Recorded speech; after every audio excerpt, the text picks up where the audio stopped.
It looks like the Grand Theft Auto 6 leaker is now sharing story spoilers, and Rockstar made public comments for the first time on this whole case. Welcome back to Inside Games Daily, the only gaming news show brave enough to report that the GTA 6 leaks have officially entered spoiler territory, and I would advise you to stay away. Yeah, we're going to stay away here. Don't worry. We're not going to spoil the game for you, unlike those bastards on the internet. We're here to protect you. So it's time to hear from the one man that protects all of our fragile souls. Brian Gar, what's going on with the latest GTA 6 leaks? Big spoiler, C-3PO shows up and kills everybody. Oh, shit, we said we weren't going to spoil it. Sorry. But yes, the latest actual leaks come from, of course, the infamous CyberLeak, who is the person and or group behind the recent GTA 6 leaks, who has now shared what really appears to be the game's opening prologue. So the footage features Lucia and includes scenes set in the prison where she was shown in the game's first official trailer.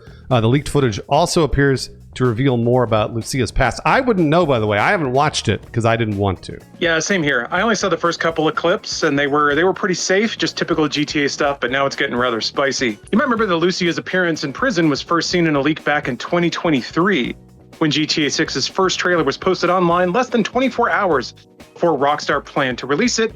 Rockstar did the classy move and just put the trailer out early. And now, 3 years later, here we are, back again. Lucia's in the same prison, an orange jumpsuit, and yet another leak. CyberLeak also included a message with the leaked footage saying, "This build is actually recent and the game is not ready at all." Yikes. Yeah, and then CyberLeak went on, of course, on his manifesto tirade. Sony and Rockstar are killing your right to own and resell your games, and Rockstar is killing their own employees too. The work required to reach gold is way too much for so little time left.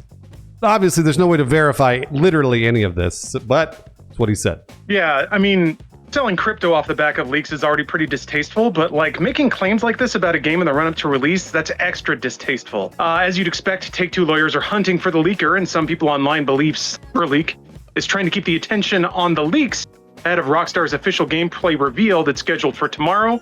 Probably because that's going to take a lot of wind out of their sails. Yeah, and CyberLeak, despite the manifesto, is also promoting a crypto token, and the official reveal could make all of his leaked gameplay less valuable, so it is possible that he's posting these spoilers to keep people interested in the leak, and of course, the token. Yes, money. What else? What else would they be doing it for other than money? Rockstar addressed the ongoing situation earlier Wednesday, calling the leaks heartbreaking and saying it wants players to experience the game on its own terms. Yeah, I want that too, which is why I haven't really been paying attention, man. Screw that. Rockstar said on social media, quote, "It would be an understatement to say that having videos of Grand Theft Auto 6 gameplay leak in this way has been heartbreaking for our team, and this is obviously not how we intended for you to see the game after all this time." Kind of confirming that they're real, too. I mean, you know, in a backhanded way. Yeah, you're right. They also added, "While it is unfortunate that the intended game experience may now be impacted by some spoilers, we hope that everyone will wait a bit longer to experience the game for themselves on November 19th. They're pros, got to get that date in." Yeah, I mean, yeah, good for them. I'm excited to play on November 19th. I've seen a number of comments on our videos and also all over the internet that, hey, we're bootlickers. We're bootlickers because we are the ones apparently that are saying we're bummed out for Rockstar. Because we are.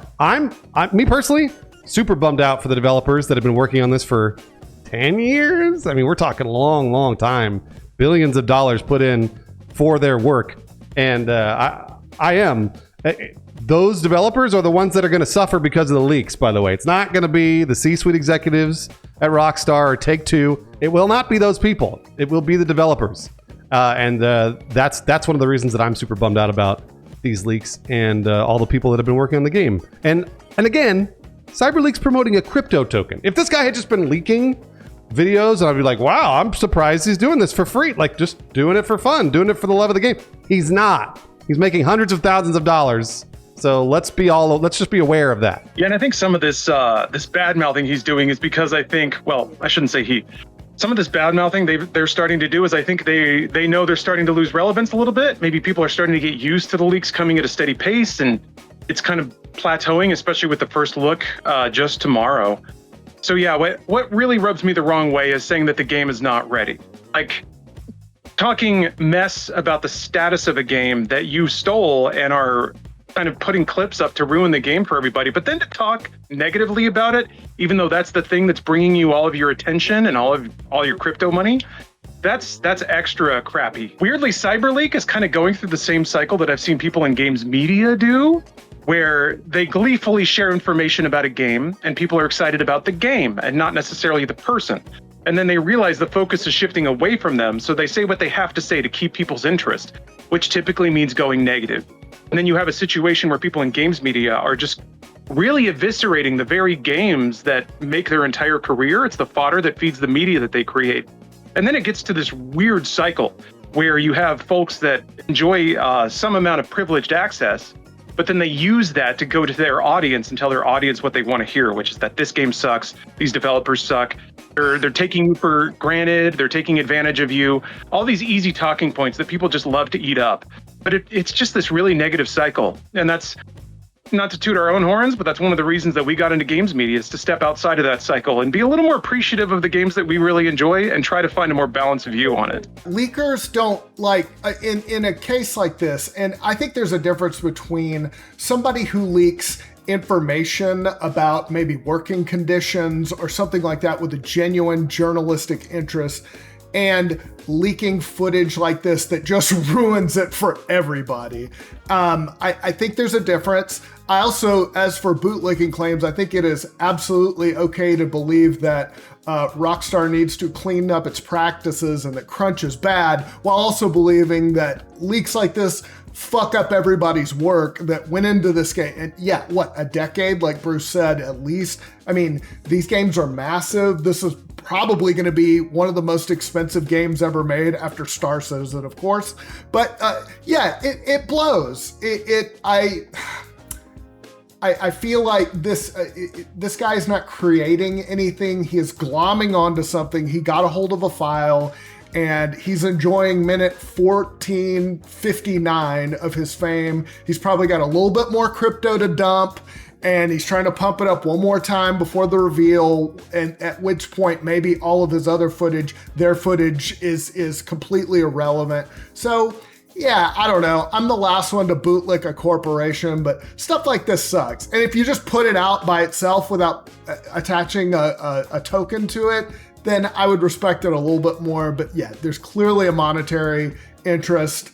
And as for whatever project they're working on, yeah, I'm not going to hold my breath to see what altruistic thing they're going to do in terms of game preservation or whatever with the few $100,000 they made from this token. To continue on the dialogue with the internet, by the way, because this is, again, I've seen a lot of people, really, honestly, the majority of the comments that I've seen, all these leaks are like, Rockstar sucks, Take-Two sucks, I hate them, blah, blah, blah. And it's just thousands, probably millions of people have watched this gameplay and are getting really excited for it, and then also shitting on Rockstar, which is so weird. They made the video game, guys. They made the games, the leaks that you're watching, they made it. Now, Take-Two, I understand if you're mad at Take-Two, they're the publisher. They're obviously trying to make a bunch of money on you. Take-Two always does. And I'm happy for you to be like, I'm not crazy about Take-Two. But again, we don't want this to affect the people that are making your video game. And all the way back, let's dial it all the way back. You guys don't have to buy it. If you're like, hey, they're charging me $80 for this video game, like, that's crazy. Don't buy it. It's like the simplest equation. If you are mad at Rockstar for charging you $80 or $100 for a video game, don't buy it. It's that easy. It's literally that easy. So just don't buy it. And you can put all your comments all over the internet and be like, super virtue signaling about how you hate GTA 6 and how you don't care. Whatever. I don't care what you do. Just don't buy the video game. And then you've taught them the actual real lesson. And if you think Rockstar's bad, wait till you hear about other developers, or the anime industry, or K-pop, or a million other. Like, this isn't unique. It is shitty all across the board. Like, yeah, it's like, and I agree with the physical stuff. Yes, I 100% will link arms over the preservation of physical media. But this asshole who's just posting links is not some Robin Hood. Yeah, I imagine all that crypto money. The CyberLeak project is to maybe make bail once the lawyers find them. So we'll see what happens there. And hey, I'd be happy to be wrong about any of this.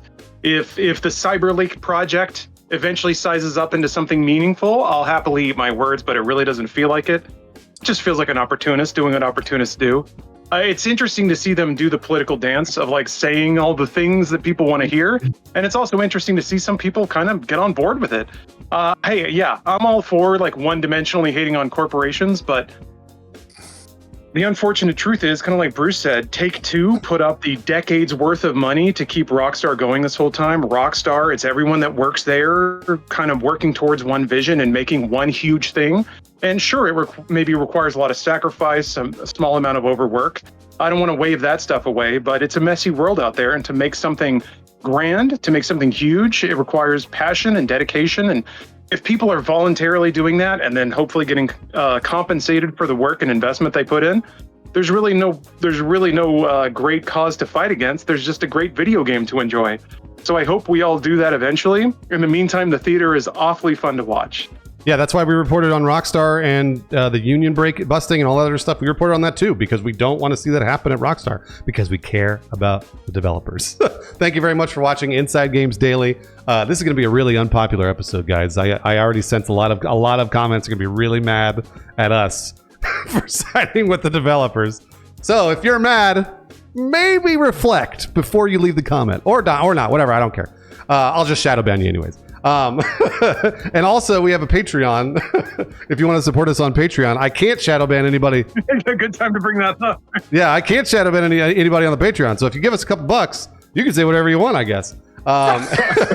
Really, truly. And then we can actually maybe debate you. And we all the way, by the way, we post all of our content for free on the Patreon. All the videos. Lawrence will probably post a meme. Hopefully, he's on vacation right now, but ideally, maybe at some point he'll post a meme. So if you want to support us there on Patreon, you can. You can subscribe to the YouTube channel, or you can just be mad at us and leave comments. You can do that too. So thank you very much for watching. We'll see you next time on Inside Games.